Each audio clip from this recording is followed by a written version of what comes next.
Hey everyone, Train Kings James here, and we are back with the Season 16 tier list. I apologize for this video being very late. It was meant to come out last week. It really should have come out a couple weeks ago, but I was doing the vlogs from Denver, and then last week I was at a parade, and I was very tired, and I didn't really feel like recording this video, so this video came a little bit later than expected. We're kind of halfway through Season 17 right now, but it's okay. We're just going to pretend we're not. So with that, let's talk about Season 16 and its tier list. And we're going to do a little bit of a different format. I didn't love the new format I did for these tier lists that I've tried out. I think the quality isn't as good. So I decided to replicate something that I saw in videos years ago. If you guys are fans of SpongeBob and ever heard of the guy Pie Guy Rules, I decided to do a little bit of a similar format when he used to do seasonal reviews of the entire show. So we're going to do the same thing here with the episodes. You'll have these screens with a background that's reminiscent of something from the season. So this year it'd be Blue Mountain Quarry because of Blue Mountain Mystery. And then, of course, we'll talk about the episodes, we'll have pictures, and then, of course, I'll have my rankings.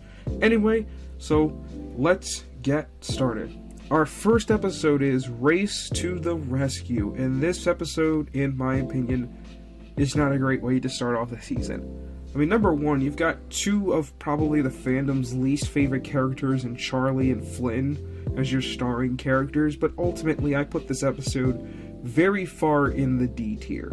It's just a very frustrating episode, and the worst thing about this episode, honestly, is that it immediately follows the final episode of Season 15, which was Fiery Flynn. So we get back-to-back Flynn episodes, and both are terrible. And it's frustrating because, you know, Flynn's like a cool design character, and I love that this episode is about him going on roads and seeing that aspect of his character, something you don't see a ton in the show. But it is just frustrating that, you know, it's spent because the episode is just goofing off because Flynn is afraid of being a big red wobble on wheels because Charlie made fun of him once. I don't know, I don't enjoy this episode, and I think it's one of the worst of the season, frankly, and it's a really, really poor way to start us off here.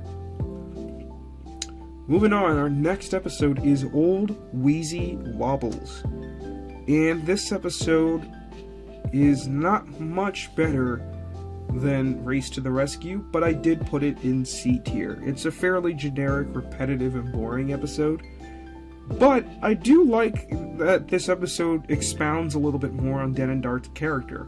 I like the idea that they both have separation anxiety and they kind of need each other, but other than that, this episode is one of the two goes to Misty Island, tries to fix Old Wheezy, that doesn't work, the opposite comes over, that doesn't work, and they can't do it unless it's together. It's just a very boring episode, because a lot of the episode is either on Misty Island sitting still in front of Old Wheezy, or at the Diesel Works. It's not like anything, there's not a lot of interesting movement, and it's like if the characters are stuck in like very few locations, there has to be interesting dialogue. There isn't. It's just a lot of bland, generic, repetitive dialogue that we're used to getting out of these seasons. So, Season 16 so far, not off to a great start. And that's going to continue here with Express coming through, our third episode of the season. This episode is a little bit better, but I still have it in the C tier. I do kind of like the idea of Thomas pulling the Express, or at least pulling the Express coaches, something we don't really see almost ever in the show. I mean, we see it in Thomas's train, we see it briefly in Thomas Meets the Queen, Thomas pulls the Duke and Duchess's coaches in Dream On, but outside of like just shunting, we just don't really see him pull trains like this, and it is kind of cool to see him do it, but the episode isn't really all that interesting besides that, and it's kind of just a repeat of seeing the sights from Season 10, except stupider. Because Thomas decides, oh, I'll just leave people behind instead of taking them to the party. And then he's shocked when there's nobody at the party. Yeah, not a fun episode. Then we move on to Percy and the Monster of Brendam, which I've also placed in the C tier. Again, a very bland episode. It is rather interesting that, you know, most of the characters in this episode, I don't believe Thomas appears, and if he does very briefly in this episode. But it focuses around Percy. It's another episode with fog, and I will say it improves upon Spencer in the Fog, or Spencer the Grand, I think it was, from season 15, where, you know, that episode is just Spencer lost in fog. Here, this episode has some interesting intrigue because of the eeriness and the idea of, like, this monster being out there.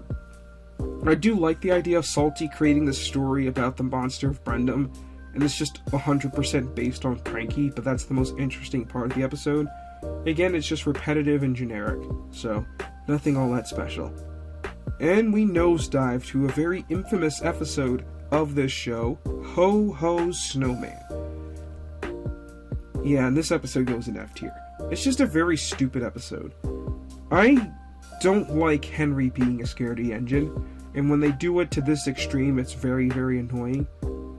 And I just don't get why Henry's so scared. I mean, I get part of it is just the snowman's alive, and maybe it's freaking him out, but it's just, ugh. It's a very bad episode. I'm not, like, the biggest fan of how Charlie's used here. It's just him telling dumb jokes, which are kind of annoying. It's just not very clever writing. Yeah, and this is an episode that most people have heard of, and I'm not really going to rip into it much more. But we do bounce back here as we get Flashbang Wallop. Now, there are a lot of things in this episode that could probably push it down, but I do actually enjoy this one. One thing is even though it is a little repetitive, it does have some decent action. We see a couple of crashes, we see engines bumping into buffers, Percy gets into an accident, James runs into buffers. So there is a little bit of action, so it's not repetitive and boring. I love the idea of, like, the engines going. I love the idea that, like, oh, the engines are going to be photographed in the book, and of course in the book we see City of Truro. It's like a step in the right direction for some of the cool things the show could do, but again, it is still a fairly uninteresting episode, but there are some interesting moments. I like the fact that it is a little bit of a competitive Thomas and Gordon episode. That's something I do see a lot in season 16. There is a lot of Thomas and Gordon pairings throughout this season, which is interesting, but it's not the worst idea. But yeah, this is one of the better episodes of season 16, but that isn't also saying much. Then we have Thomas in the Rubbish Train, or Thomas in the Garbage Train. This episode has some really nice shots, and that's about all it has going for it. It has this beautiful seaside set reminiscent of what we used to see back in the hit era of the engines working along the coast, and that set is never used again. I know when Nitrogen went to Ark, they lost some of the assets, and this set was one of them, and it's just, ugh. It's so sad they didn't have this set, because I think about how, like, Ark actually used the Little Western and the Seaside, and it's like, ugh, if they had those sets, it would have been perfect. But, anyway, all I can really have positive to say about this episode is one brief scene of Thomas on the seaside. It's probably not a great episode. I like the idea of Thomas sneaking off from Whiff, and I do like that whenever he joins back with the train, he does kind of run into him, and Whiff notices that, but I do like the positive focus on Whiff at the end, but other than that, nothing really special happens, so I put it in the C tier. Just another generic, Nitrogen era CGI episode. Nothing all that special. Then we have Thomas Toots the Crows. If you guys remember back in season 10, we had an episode, Topped Off Thomas, where Thomas has spent the entire episode just chasing around the Fat Controller's hat. It's basically this episode, but less interesting.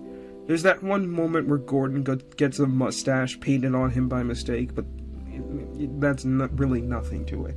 This whole episode is just frustratingly stupid Thomas, so I put it in the D tier. Nothing really more to be said about that. Then, our 9th episode, we have Bust My Buffers. And this episode is a fun episode if you don't think about it too much, because the implications of this episode are interesting by the way of how Gordon talks about the diesels and what diesel parts are versus steam engine parts.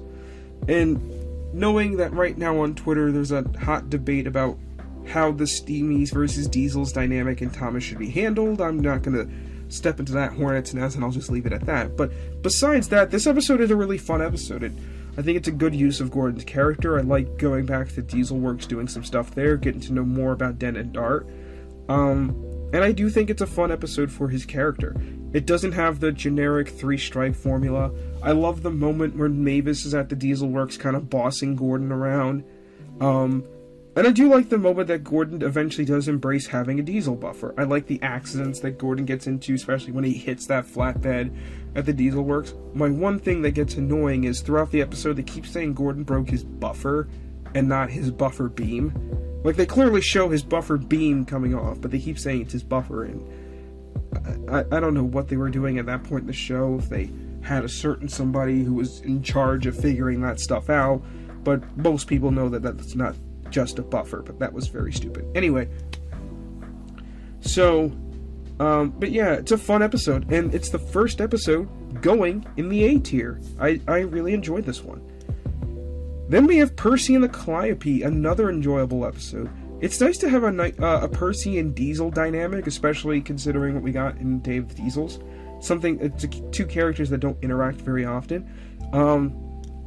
It's a really nice episode. It is a little repetitive, and I do like that throughout this episode, it's Diesel kind of scoffing at all the ideas that, like, ugh, I have to stop for coal and water for a steam engine, and I don't have to stop at all. Like, I like those moments.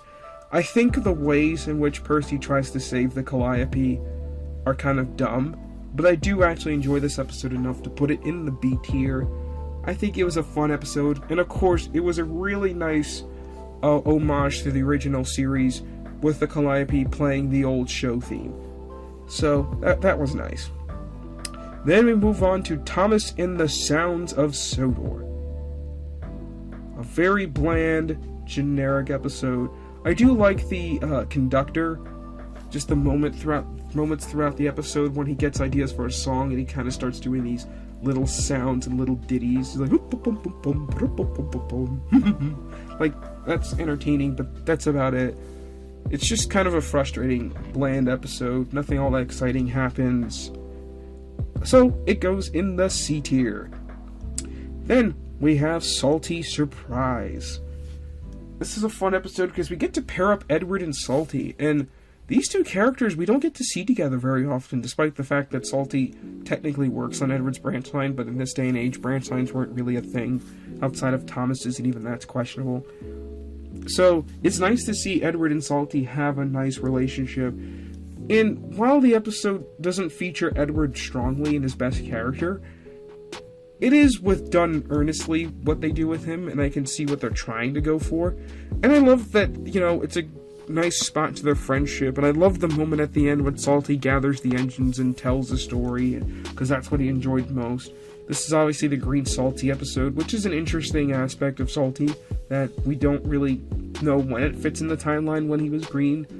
I managed to do it in my series. If you want, you can check out my episode about it, but, it's an interesting aspect of his character, so I put it in the B tier. I enjoyed this episode. I think it was a pretty nice one. Then we have Sodor Surprise Day. This episode is all over the place. There are some exciting moments, but the overall episode is very just bleh. Obviously, that moment at the docks when the fireworks go off and, everyone's kind of getting out of the way, trying not to get blown up is funny, but that's about all the episode has going for it. I will say I have really enjoyed Gordon's character in Season 16. There's a lot of times that the show takes advantage of CGI, and you can just watch his facial expressions reacting to things. There's a moment in Express Coming Through, for example, where Thomas is asking for his help, and he kind of has to, butter Gordon up a little bit. And you can see Gordon trying to resist the temptation to kind of, see that Thomas is trying to butter him up, but he's trying to stay mad, but he can't. And there's some of that in this episode too, just with his reactions to things. I find them very refreshing, but this episode as a whole, I do put in the C tier. I just don't think it's that creative an episode, and it's just Thomas doing dumb stuff because he can. And then we have Emily's Winter Party Special. I think this is the worst episode of Season 16, because this episode really doesn't make sense to me. So, the Fat Controller has this Winter Party Special that an engine can do if they're really useful, and Emily has to go look for his hat, which is like finding a needle in a haystack, but whatever. And throughout the episode, Emily just weirdly gaslights herself into basically thinking like, oh, I can be really useful later if I take the train now and then look for his hat. And I don't know where or why this happens, but this was not a well thought out sequence. And it's really bad for her character. I mean, Emily's a very thoughtful character. She can be impatient, but I just don't see her doing stuff like this. And I think when you have a lot of these episodes that don't really know what to do with a character, I can't rank them very high. And I think this is a very bad Emily episode, so I put it in the F tier. Then we have Muddy Matters, which is the most generic of generic episodes this season. I mean, it's an episode about James dealing with dirt and mud, which could be interesting, but it does the least interesting things with it. It's just a very bland, boring episode that frankly kind of reminds me of like a computer game. That's all it is. It's just, well, that track's muddy, that track's not. I'm gonna take the other track. Like, there's not really a ton of serious character development or any interesting moments at all, so this episode belongs in the C tier. And then we have Whiff's Wish. This episode, you know, I would love to like it a lot more than I do. Because it's nice to see an episode that doesn't star a Steam Team character, it stars Whiff. Now we see him interact with other characters, but, you know, this episode doesn't do anything special with Whiff, and it honestly is kind of a betrayal to his character. The whole thing about Whiff is, Whiff doesn't care that he's smelly. He doesn't care that he's a garbage engine. He enjoys it. He embraces it. It's the other engines that have to kind of accept him for who he is. To see him kind of pull the Uno reverse card about it is just kind of weird. And it's a betrayal to his character. So I put this episode in C tier, and I put it very low in C tier. Because I like that it stars Whiff, but I really don't like what they do with him. I could have put this episode a little bit lower because I do think it's really bad for his character. But I like the earnest effort to at least try to get somebody like Whiff a lot more featuring. It is interesting that, you know, Whiff got a few appearances this season. The show this season really did try to spread out the cast a little bit. Something we'll see a lot more in the next season. But it is kind of interesting how they handle his character. Then we move on to Welcome Stafford, an episode that is interesting because it also doesn't really star any Soda engines, and it really doesn't feature, or it doesn't star any of the Steam Team engines, I should say, and it really doesn't feature them much at all either. You know, it's just Spencer and Stafford working off of each other, and I think that's kind of interesting, that we get an episode about Spencer again. And unfortunately, it is a little bland and forgettable, but I did enjoy this one a little bit more than others, so I put it at the very end of B tier. It's borderline C tier. You can honestly put it in C tier, but I'm going to put it in B tier and be nice to it. Then we get a very interesting episode. Don't Bother Victor, the first narrow gauge episode of this season. And not just the first narrow gauge episode of the season, the first narrow gauge episode in CGI, the first narrow gauge episode since season 12. They are back. Well, almost all of them. And this episode I put in the B tier. I thought it was a fairly enjoyable episode. I thought Peter Sam was in character. You know, I like the idea of the way we introduce ourselves to the Skarloey Railway is finding all the characters that are, you know, broken down. I like that the rolling stock is very reminiscent of that of what we see on the Tallyflin Railway, like they clearly did their research. Also, this was the episode that made me realize that Victor was narrow gauge when I was younger and this episode came out, because we never saw him associate with the Skarloey Railway or anything like that. So I never realized that. I just thought he was a very small standard gauge engine. I didn't realize he was narrow gauge, because he is pretty big compared to the other narrow gauge engines. But it's nice to see him interact with the others. My one big pet peeve is this episode references Duncan, but we don't see Duncan, and we don't get to see Duncan for like another 2 seasons. So, that's fun. Alright, our penultimate episode of Season 16, we have Happy Birthday, Sir. And this episode rightfully belongs in the A tier. Obviously, this episode has made its rounds in the fandom recently with the infamous clip every year on my birthday. And yeah, I do enjoy this episode. We get introduced to Winston here as a character, as the Fat Controller's kind of assistant. Technically, he's introduced in Blue Mountain Mystery, but timelines and stuff like that, this is the first time we would have seen Winston. I like this episode has a little bit of lore. The idea that, yeah, Edward used to take the Fat Controller around in this carriage when he was a kid. It's a nice little interesting thing. I like that the shakeup is Thomas trying to be the responsible one, and Winston's the one being a little irresponsible. But even then, it's done with innocent intention. I really enjoyed this episode, and it's one of the best of the Nitrogen era, and yet I still can't quite put it in S tier, because it is a little repetitive and still has some of those things in it that hold it back, but it is a really good episode. And then we have the final Nitrogen CGI episode, The Christmas Tree Express. Does this episode go out on a high note for this season and the Nitrogen era? No. Not in the slightest. This episode belongs in D tier. I thought Toby and Rheneas, I think the pairing is awesome. I think it's a fun pairing to have. And yet they pretty much butchered it every way they could. It is not an interesting episode in the slightest, and I think that this episode really, really badly mischaracterizes Rheneas. Rheneas is not rambunctious and excitable. Like, they wrote Rheneas like this was supposed to be Duncan, or at least maybe Sir Handel. And maybe you could have done that and had them work off of each other. I don't like Toby being a scaredy cat here at all. And it just feels very frustrating. The show already did an episode like this with Thomas and Skarloey's Big Day Out, and that episode was a lot better than this one. So with that, we have Season 16. And there's two things I would say about Season 16. I think Season 16 is probably the best of the Nitrogen seasons, but I also don't think that's something that gives it like a glowing report. I still find this season overall very bland and forgettable, and very generic in all honesty. This season isn't all that great. It's a very forgettable season, and I feel like a lot of these episodes I probably won't think about. And the interesting thing here is we got through the entire Nitrogen era, and not one episode made it to S tier, which tells you just how far the quality of the show has gone down. Hopefully things turn around in Season 17. Spoiler alert, they do. Anyway, but the other thing I will say I like about Season 16, it tried to create a lot of interesting dynamics. You have Percy and Diesel, we get the narrow gauge engines back. We get to see Den and Dart interact with the logging locos. They tried to pair Toby and Rheneas together, Henry and Charlie. We got a lot of Thomas and Gordon episodes. Whiff got more focus. Spencer got focus.